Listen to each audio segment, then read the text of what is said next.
अटल करंडक हा राज्यस्तरीय स्पर्धा ही आयोजित करण्यात आलेली आहे। वर्षाचं या स्पर्धेचं हे 12वं वर्ष आहे।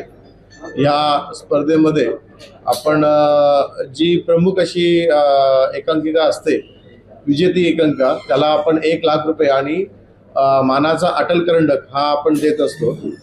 ही स्पर्धा ही महाराष्ट्राच्या कानाकोपऱ्यात चालत असते।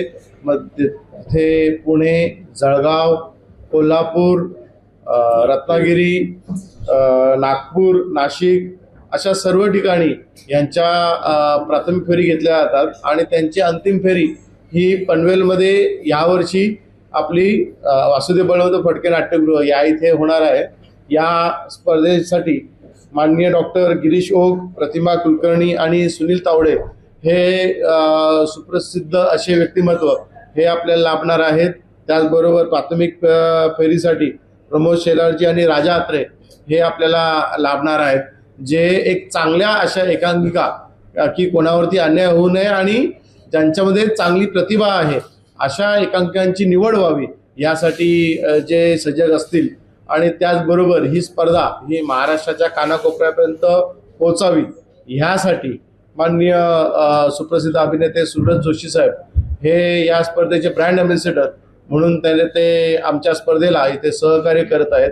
या स्पर्धेशी म्हणजे ही राज्यस्तरीय स्पर्धा ही 2014 पासून असेल, परंतु जेव्हा ही जिल्हास्तरीय स्पर्धा होती, रायगड जिल्हास्तरीय स्पर्धा होती, तेव्हापासूनच माननीय जयंत वाडकर साहेब यांनी नेहमीच आम्हाला मार्गदर्शन केलेलं आहे।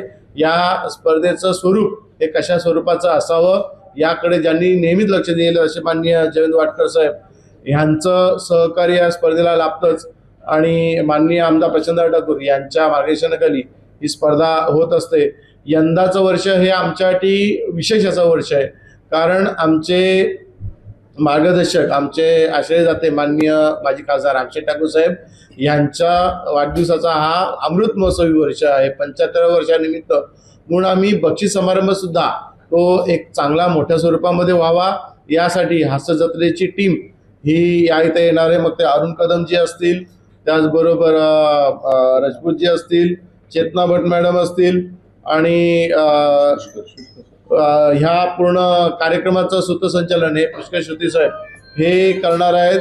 हे सर्व प्रयत्न ही अटल करंडक आणि ही नाट्य चळवळ ही घराघरापर्यंत जावी, लोकांपर्यंत जावी याच्यासाठीचा जो प्रेक्षकांचा जो आश्रय आहे, जो राजाश्रय आहे हा वाढावा यासाठीचे हे प्रयत्न आहेत